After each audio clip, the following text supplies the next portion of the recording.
introduction. Oh, hi, Teens for Moms. You can introduce yourself very quickly. So I'm Alexia and I'm Ines, and we're the co-founders of Teens for Democracy. So we are a youth-based initiative under the auspices of the DCF, the Democracy and Culture Foundation, and we're very excited to be here today. Awesome. So I was trying to introduce the topic, and I would say, maybe I will ask Simona first. Simona, why do you think we should start talking about lowering the voting age to 16 now in this moment in history? Like, why is it important that teenagers have agency now? I think if we just travel a bit back in time, the fact that women got to vote, it's about 100 years ago, at least for Sweden. That is one of the first countries. That came not by accident, but by dedication, by people actually wanting equality shared and power shared, and they fought for it. And that's why we need to fight for it. I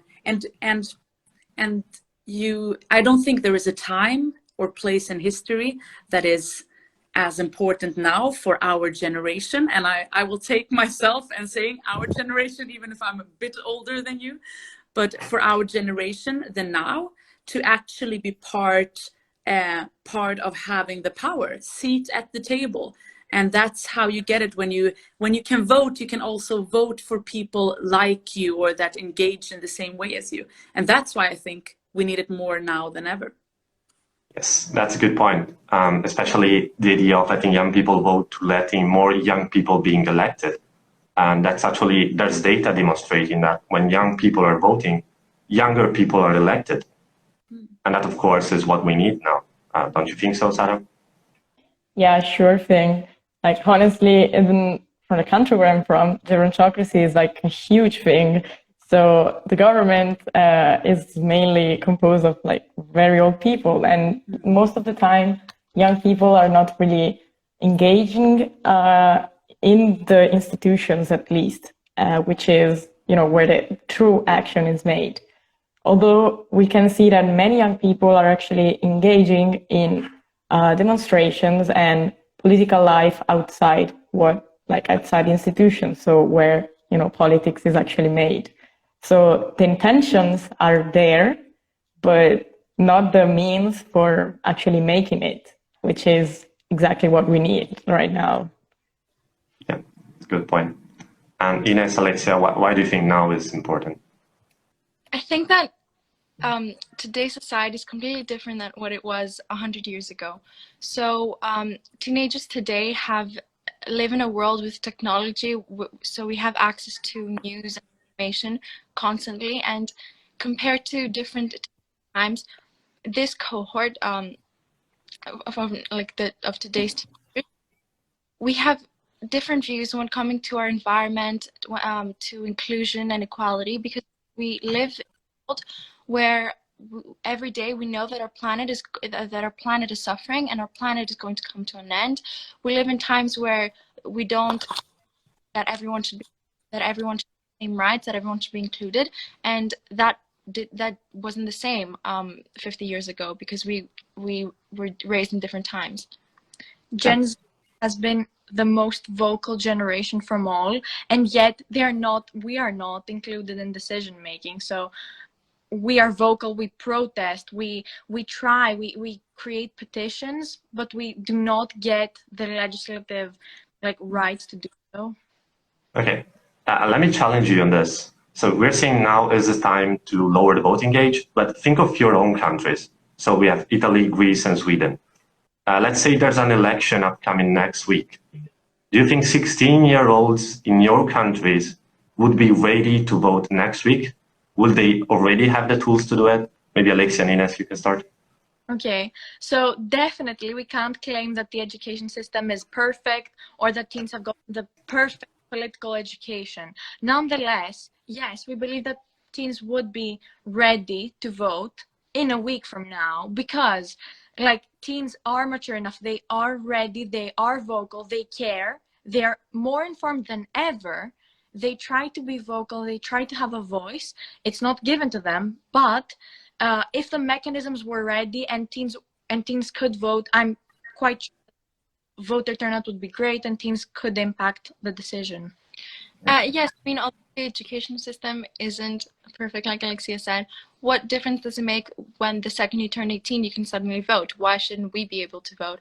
I think that we have the information to vote and we have the passion to vote because we care about our world and we do want to make an impact. So if you care enough, I think that teenagers would be able to vote in a week from now. Okay. And how about Sweden? Do you see teenagers, Swedish teenagers ready to vote, Simona? For me, to be honest, it's a principle question. If in Sweden, when you're 16, you can be criminal, you can get criminal liability, you pay income taxes. And for me, it's crazy if you can do both those things that you aren't able to actually influence those things. So for me, it's about the principle. And in the end, even if you get somebody the right to vote, it doesn't mean that they need to use that. We see in many countries you have people that are a lot older that don't use that vote.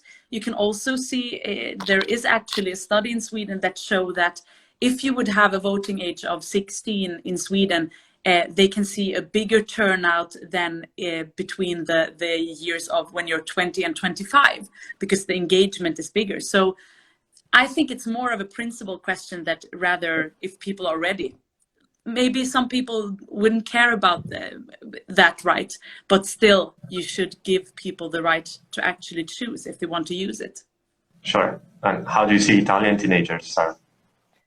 So that's, I would say, like, first of all, the geographical means that you just talked about, it's actually pretty important because we can talk about this like lowering the voting age, because we have always had this very Occidental and Western opinion. But like, if you only talk about this kind of topic to other people that come from other parts of the world, it gets even more controversial. So that's just, you know, an opinion and an advice that I would give to our listeners, to just talk about it with people that come from outside Europe. And you'll see very different and spicy opinion, I would say. So coming back to Italy, I actually had the chance to talk to 16 years old about this, so lowering the voting age. It was during the Democracy Festival in Turin back in October 2021. And it seems that 16 years old, there is like a very strict division between the two of them. Like if you take 50% of 16 years old, they would be like, maybe if school teaches me how to do that, I could be able to do that. I have the means.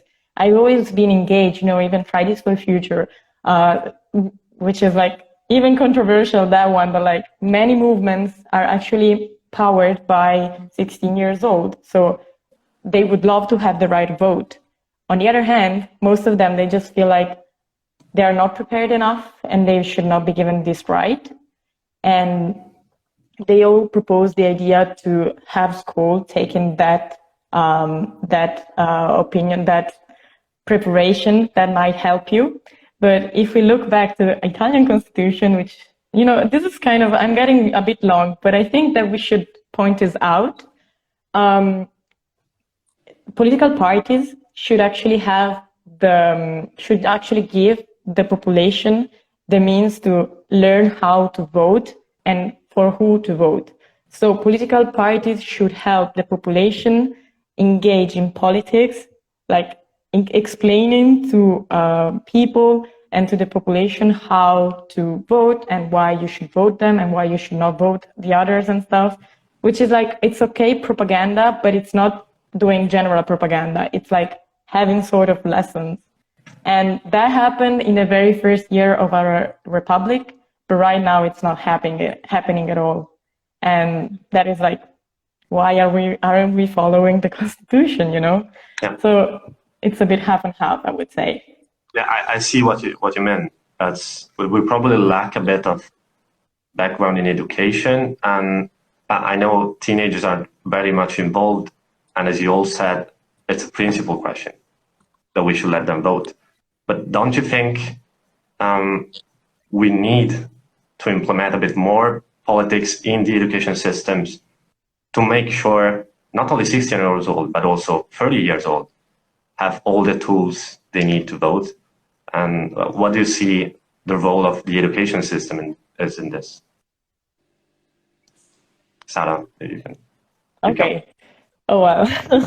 So the role of the education system, it's again, it's a tricky question, because generally we should always say that, since it is an institution and it's public, it should be apolitical. So it should have and give people a political opinion. But it can help people, especially in this age, to understand what is fake, what it's not. So to understand how to actually get information and get real information. We all know the case of Cambridge Analytica, how that influenced voting in the US and how that influenced Brexit. And that was actually, both something that regarded young people and old people. So how do we implement education for older people? They already are out of school. They do not want to go back and study. So. Yeah, that's a good point. But, I mean, as I see it, I think lowering the voting age could actually help, in a way, force the school system to include more politics in the curriculum. Because if you need to prepare 16 years old to vote, then you feel obliged to, to educate them. And do you see that happening, Simona? I think every generation needs to win the fight for democracy. And that's why you need to talk about that in every possible way. And school is the great platform to actually do that, because everybody goes to school, and maybe it's good that the political parties aren't the ones actually educating about democracy, but showing democracy. I would say that in political parties, that's where you take people that maybe feel that they are more like activists than politicians and show that you can do both. You can use your activism for practical politics. So I would say that it is a great thing to actually start earlier to discuss those issues, to have school votes when it's election, even if it's not for real, to actually just challenge people to think about what would I vote on, how do I vote, and show how important everybody's vote is. Because I think that's even more important now when we have seen the rise of populism, to actually show a cure. And the cure is talking more about democracy and showing that we shouldn't take our democracies for granted. And I think sometimes we have done that because we don't even discuss things like lowering the age for voting. I really like this idea. This is completely new to me. You mean like simulating elections, maybe even younger than 16 years old? Yeah. That's a great idea. You just start forcing people to have an opinion, which is something most people don't have. And how about Teens for Democracy? Do you, in your high school education, do you think you are being educated to become active political citizens, or what is lacking, if any? No, definitely not. There attempts to do so, but I don't think that the Ministry of Education is trying enough to form aware citizens. And I believe that the educational system is very important in shaping our political belief and talking about democracy. But at the same time, I don't think that although it is necessary, teenagers should still be able to vote, even though we may not get the support from the education system, because we can still form our own opinions. However, the reason why I believe that the education system is so important is because it can reach out to a larger audience and to a larger number of people our age. Not everyone will be interested in joining organizations, youth organizations, but the education system is where most or all kids go to to seek to get informed about things and to learn. So if the education system teaches and involves teenagers in democracy, then that is the best way that we can get everyone more involved. Generally, the thing is that it's not like you turn 18 and suddenly you're mature, you're aware, you know everything about politics. This needs to be a gradual process that starts from the early ages and leads on to the moment that you vote, which we support to be lower than 18. Nonetheless, as Ines said, it's a crucial mass that we need to like inform, and that through the education system we can reach all of them. For like Greece at least, we can say that we have political political education as a subject, and we also have student councils, which is something that is very important, but something more practical. Yeah, I see that. Okay, so meanwhile, I remind the listeners that they can ask any kind of question in the chat. The trickier the question, the better. But picking up on that, so you think right now the public opinion in your country, so we'll go from Italy to Greece and to Sweden, do you think the public opinion is ready for this? And like, is there any public debate going on about lowering the voting age? And if so, what do the people think in your countries? Do you think people would agree with that? Or majority? It's a guess. That you can...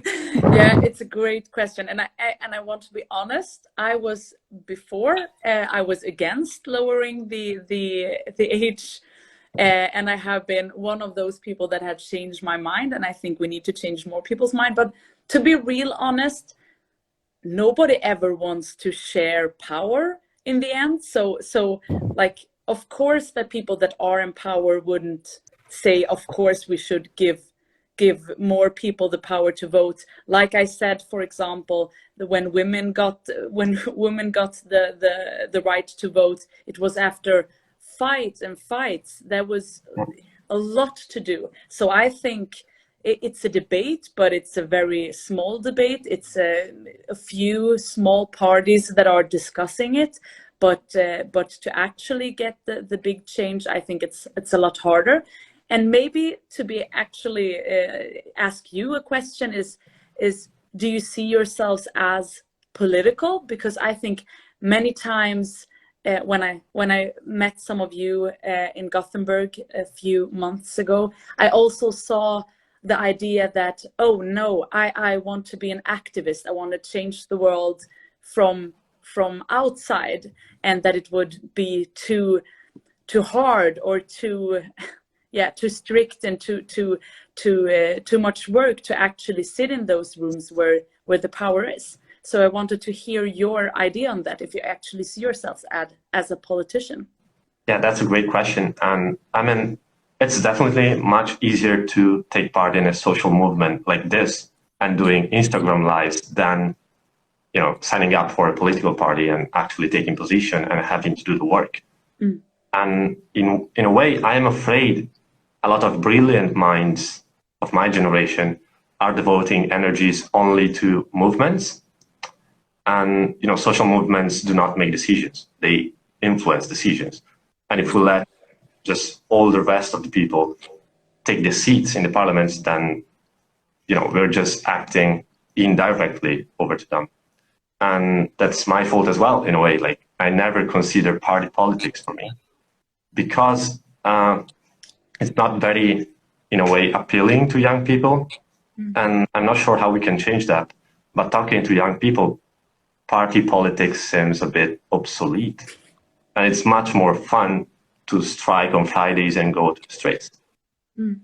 And I think it's a problem, totally, and it affects me as well.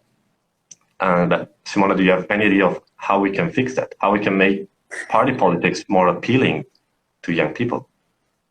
I think you just need to actually go into the rooms, take a seat, and change it. Nobody says that politics needs to be slow or gray or in a certain kind of way.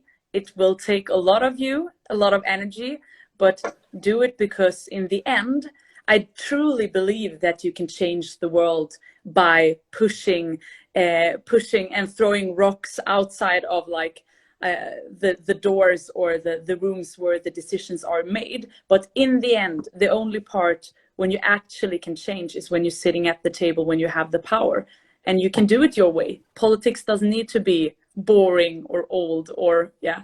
So that's my idea. Just do it, and maybe get some friends with you doing it, because then it's actually get a little bit of fun too.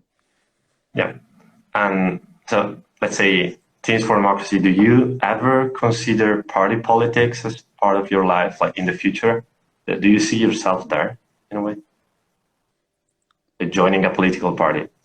Well, as you said, it sounds kind of, I don't know, conventional to us that like we believe that we found the way to advocate for what we believe in. But personally, I feel like I agree that real change and action, and it can come in different ways, but activism is not the ultimate solution. It's just the means to achieve what you want. But in order to have that policy, in order to have that legislature, you need a spot and a seat at the table. I think I would consider party politics, but the way that we see politicians today is not something that I want to be. We've lost trust in institutions. I mean, and it's not only us. We, in the Athens Democracy Forum, when we went to a discussion with Mette Coben, there were other people as well too, and they all said that they wouldn't want to be a politician. So they were all activists, and I think that's because we don't want to become like politicians today. They all said that they think that their ideas might change when they go into politics. But honestly, I think that if you honestly believe in something, I don't think that even if you're in a position of power, that's not necessarily going to change. And if it is going to change, then maybe don't actually believe in that so much. If you trust yourself and you trust that you'll be able to keep your integrity in that power, then yes, I think that we should all try party politics.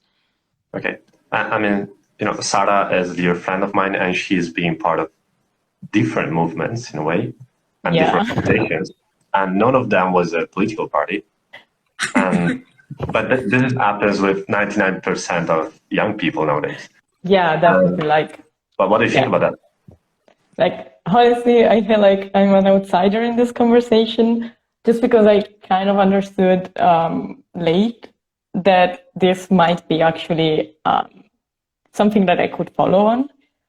If you ask me, like, in November, when I actually met you, I would have said I wanted to start like a diplomatic career. But after the International Youth Conference and after talking to friends about it, I actually realized that probably not only following movements, but actually engaging in politics might be something that can lead to change. And I actually talked to a local politician from my region. She's the vice president of our region. And honestly, like, that experience, that talk was like, I wouldn't say life-changing, but kind of led me to think that maybe it is the right way to do it. I had this conversation so many times with friends, and party politics seems the right way to do it. Or at least, I wouldn't say the right, because there is no wrong or right. But I would say rather like a way to do change that is actually institutionalized and can actually lead to tangible change. And while you participate in social changes, you can do that also doing party politics. And maybe you can channel your social change through party politics.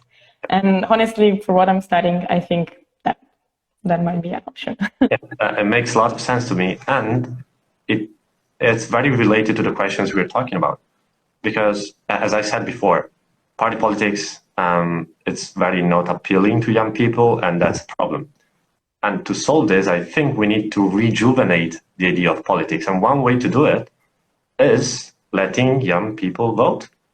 How do you see that, Simona? Do you think letting 16 years old vote is a way also to make politics more appealing to, high school students, to people that actually have to decide what to do with their lives?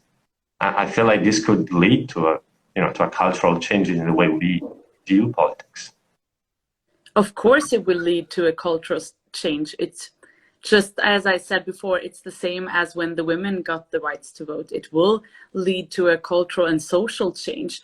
Then, of course, youth are the same as any other group in the society. People will not have the same interests or vote for the same parties, but it doesn't really matter. But I think the younger generation have a higher standard of actually having politicians that could be accountable, and that is something that I think is a change from maybe other generations that are more, you vote every 4 years and then maybe you have 4 years of just being mad that politicians are doing stuff they shouldn't. I think that combining the activism and drive that many of young people have today with voting could lead to more accountability, because you have people that will look for how their local politicians or their MPs actually vote in different things.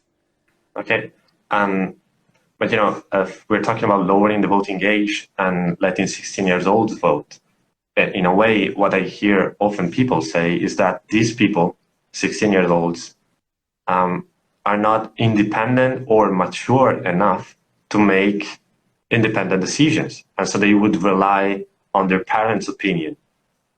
So maybe Teens for Democracy, you can start with this one. Do you feel like this is true? Like, do you yourself have the same opinion as your parents?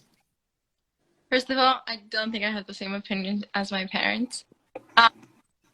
Well, some of them, yes, because generally we're very forward thinking, so I wouldn't say that our opinions are completely different. But I think more importantly, everyone is influenced by their surroundings. It's not just teenagers are being influenced by their parents.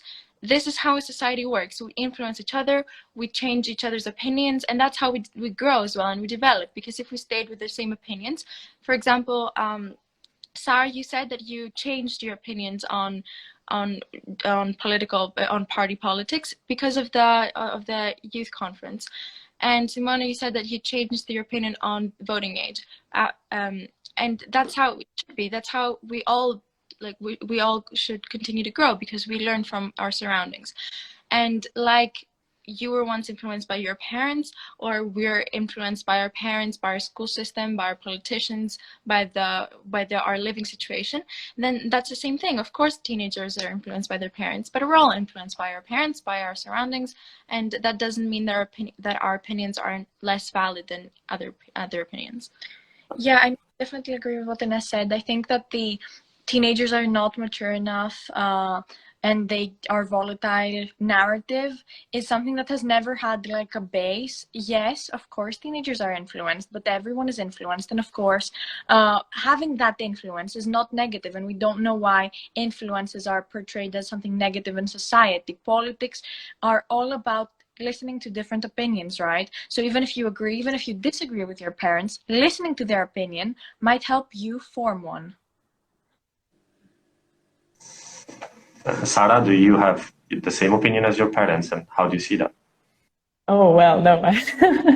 That's okay. Yeah, I would say I don't have the same opinion as my parents, definitely. That creates, though, like really interesting argumentation and discussions. Because, like, if you just, give your parents your opinion, they are going to, like, kind of listen to it and maybe change their own, as much as they give me their opinion, and maybe I can look into it and change mine. I mean, like, changing opinion to me always seems like it's good. Like, it is good because you're actually growing. You're getting to know more, and your surrounding better, so you can take more responsible decisions. I wouldn't say like it should happen every day, of course. You must have some strong bases or like moral bases, whatever. But of course, like, your opinion matter. And if you have that opinion, it's probably because of any kind of, background in your life or research that you've made. And definitely It's funny, my mother just entered. We were just talking about this, like a different opinion from our parents. So yeah, I mean, just listening to different opinion generally, and if you listen to your parents' opinion as well, you can decide from there. Like that's like a basis. So I wouldn't say that if I would, when I was 16 years old, I would have voted the same thing that my parents voted, because I kind of know that it did not happen also when I was 18. And I mean, we also saw some kind of research that the researcher in the International Youth Think Tank did, and it seemed that people that actually participate in this conference are actually really politically active. So maybe our opinion is kind of biased, but generally you can see that having at least a discussion, or at least even with your peers, that might help. And we all have that one friend in class that usually takes up the conversation about this and says, yeah, you all listen to your parents, maybe it's time to change that. So I was one of them, and I guess that even if it's not your parents, it's your friend that helped you develop one. And so maybe just to come in towards the end, I have one question that I consider very important. And what is, like, if we were to lower the voting age now, what do you think would be the changes? Like, what are we expecting from this? Why are we even here discussing it? You know, but what are the changes we're hoping for when we want to lower the voting age? And this relates to one of the questions we got in the chat. That was, do you think that lowering the voting age would improve young people's lives? Is that what we're fighting for? Simona? No, not necessarily. I think that young people care a lot more than about just young people issues. It's like asking me if I'm, as a politician, am good at issues about feminism because I'm a woman. So I would say that the political process will be better if more people that actually want to engage can engage, because I know that many of you are very engaged in different ways, and maybe even if you're not politicians yet, you do political stuff, and often maybe you sitting at the table, but just as, look, we're engaging the youth in it. We want a youth perspective, and I think when lowering the vote, you take that away. You're not sitting there because you're the youth perspective. You're sitting there because you got that votes, or you got there because you're a good, competent person. And then maybe the youth perspective is one part of you, as you say. That's because you live in it. So I don't think it's going to be like a massive change, and I think that you can see it as a great thing in many issues, not only youth issues. At Teams for Democracy, what is the change you want to see in the world when you lower the voting age? First of all, I want to add something more to what Simona said. Yep. We don't want, the main change will be that more vote. So, and that's, we want to see more people voting, so more people are represented in government, and therefore more people will feel like secure in the world, and like their opinions are heard, and that's what we're trying to. That's the change that I personally want to see. But I also want to see changes being made about environmental laws and helping the environment. I mean, laws about equality. I recently found out that conversion therapy is still allowed in some countries, and that generally do with inclusion would change if teenagers had a say in it. Yeah, I mean, I want to link it back to what Simona said. We don't just want to sit at the table because necessarily our lives would be better. Like, yes, of course, we might have a better education system. Yes, we might be more, like, we might be heard, and we might be taught things that we care about more, but we want to actually affect change. We want to have a footprint on decisions. We want to see how we can help climate change. We did a survey with about 130 teens from all over the world, and we actually saw that they care about multiple issues, and like 9 out of 10 said that they are involved in politics and that they do care about our world. Yeah, Sara? I mean, I would say that it's not like young people's lives that gets better, but it's like democracy that gets enhanced in a sense. So if you're like engaging with with a larger part of the population, then decision can be made more democratically. And some of these decisions regard people that have never, like, we've seen it in the past. If we don't get a different and diverse background of people sitting at the table, we are not going to have any different decision than what the majority wants.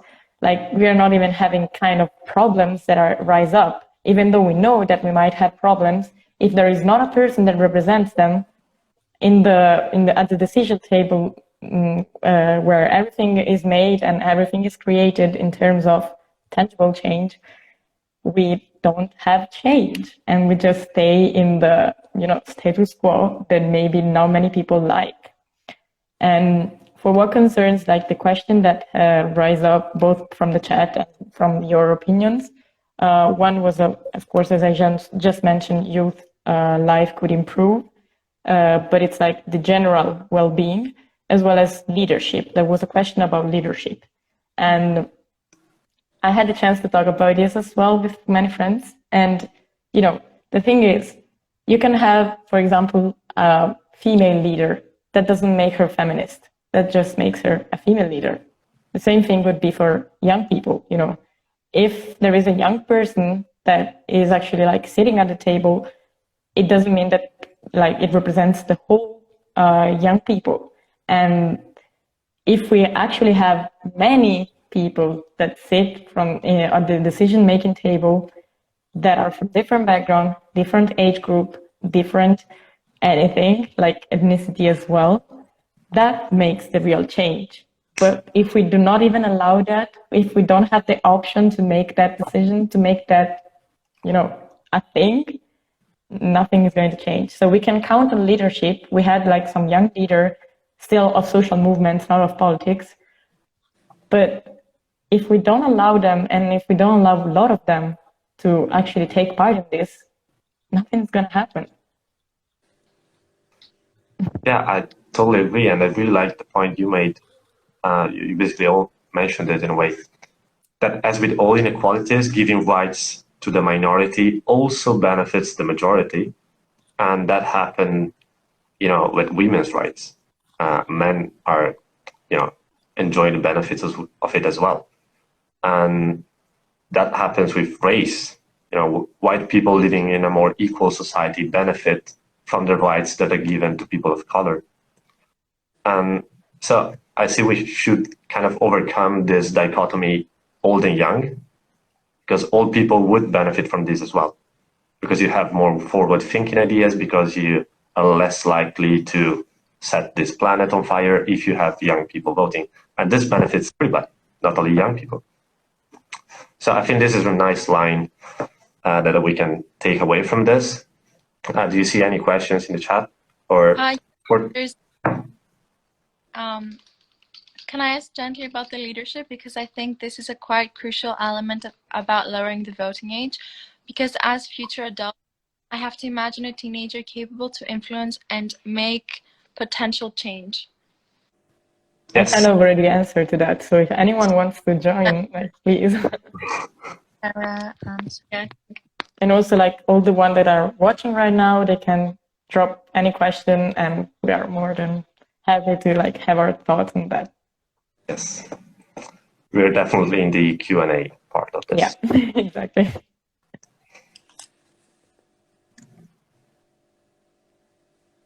Okay, so Team for Democracy, do you have any idea on how to answer the leadership question? Yeah, I think what you said about leading social movements is important. So, as Teams for Democracy, we also strive to affect change in a more active like activism oriented way, as of course we do not have political rights yet. Of course it would be much greater to be able to represent ourselves and to have greater representation by actually voting. But for now, what we can do, what for example Greta has done through Fridays for Future, is something noteworthy and something that shows that we are ready and that we should be given that seat. Yes, and it's not only about lowering the voting age. We're also fighting for a 10% quota in municipality councils. So therefore, teenagers will be able to create change in their local environment. Yes, I love that. And one thing that crosses my mind is that we can totally start doing something about this from tonight. Because I think this of lowering the voting age is a great dinner table conversation topic. I love it. I started doing it this week. I asked my friends, what do you think about this? And it just sparked the conversation about what it means to be represented and who should have the rights to voice their opinion. So if there's one thing we can start from tonight is, just spreading the conversation about this. And this is one small change, but that adds up like everything. And starting the conversation is actually like really important, because we haven't mentioned before, we're both from Italy, but like I've seen this topic maybe rise from one political party, but it was just to turn it down. So there is no conversation about this. No, definitely. And I know that I'm the one always nagging you about this, but you need to also be involved in political parties and youth parties, because then you also change the mother parties to actually think like this. As you say, it's a very few parties that actually are talking about this. So if you want to get the change politically, you need to also like be at those boring meetings and getting motions through about these issues. I know it sounds boring, but I swear if you're doing it with some friends, it's a lot more fun. That's very inspiring, Simona. Also, we have another question in the chat, and that I think goes to Teens for Democracy, because it says, okay, if the effort is to lower the voting age to 16, why not to 14? Why not to 13? We actually fight for lowering the voting age to 14. Okay. Not just the 16, because why would we want less people to vote? We want more people to vote. We want to have more representation, not less representation. And 14-year-olds are just as capable to vote as 16-year-olds, and that offer opinion than 16-year-olds do, than 25-year-olds do, than 55-year-olds do. So we should include different opinions as well. And it's just that the specific debate was about lowering the voting age to 16, which is why we didn't mention lowering the voting age to 14, but 14, 13, yes. Yeah, what we're trying to do as a movement is to just lower the voting age gradually, but we want to reach the lowest possible. So of course we're not saying vote from 5-year-old, like when you're a 5-year-old, but we think that a 14-year-old person is as capable as a 16-year-old person, for example. We don't think that major changes during these years, but what we're trying to do is have the greater represented, and that can only be done with more radical, let's say, if we can call it that, with greater measures that can actually have a change. I see your point, but on the other hand, if the public opinion is probably not ready to lower the voting age to 16, it is definitely not ready to lowering to 14. And so exactly. I like your gradual approach. Yeah, of course. I think this makes the debate more likely to happen. It makes the conversation easier. And so we should definitely probably try to stick with the 16 and then gradually going down, because otherwise we just rule this out straight away. And that's as I see it. Yeah. Our entire Teens for Democracy notion has been that we want to see the most impactful change possible.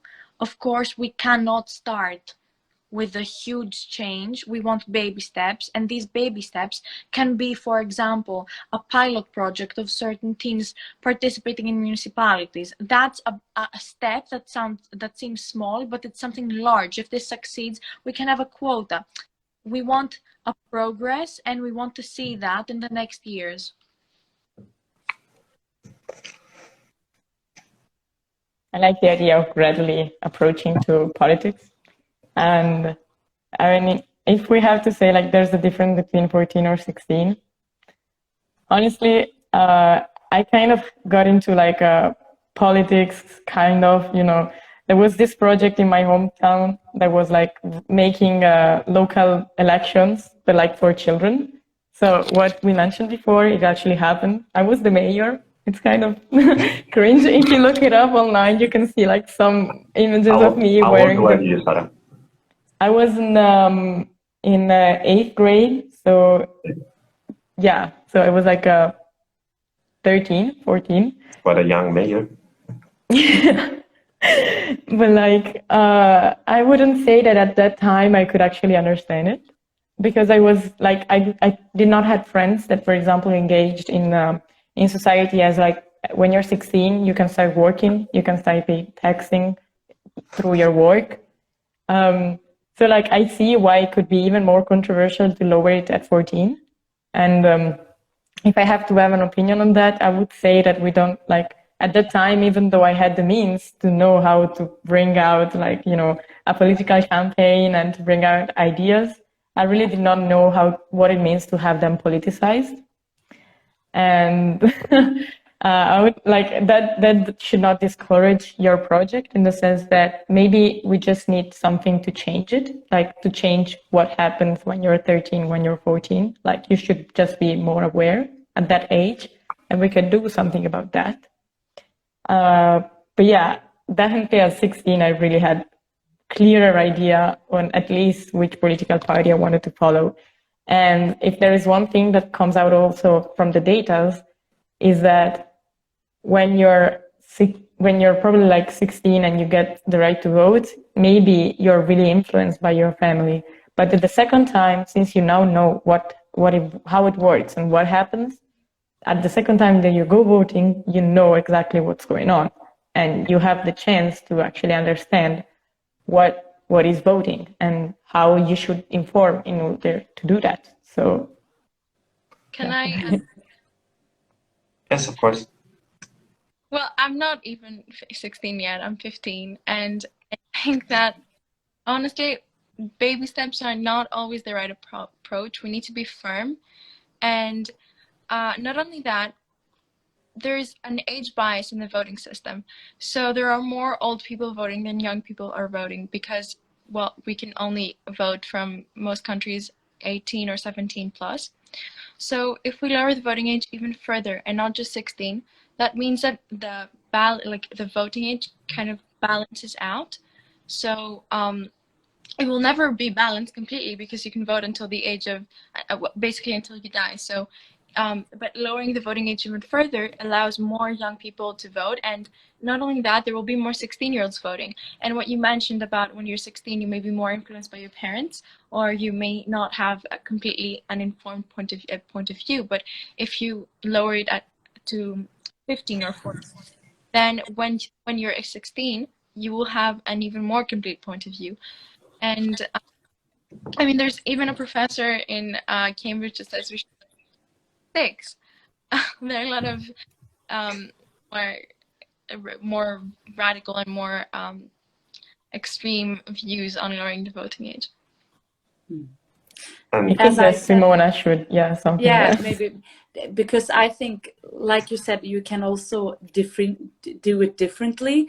You can have different voting ages in the local parliaments than the national. So there are different ways of doing this. And what I think, like I said in the beginning of this talk, I think you should put it in a discussion of principles. For me, why I changed my mind on the voting was because I think it's crazy that you could end up in jail and that you're paying taxes when you're 16, but you aren't voting on the issues that actually affect you, like the criminal liabilities or the income taxes. So if we can find those different the different principles, it's even easier to argue. It's not just about giving more people the right to vote. It's actual having a principle argument. And I think that's also harder for people to argue against, or you get a better discussion at least.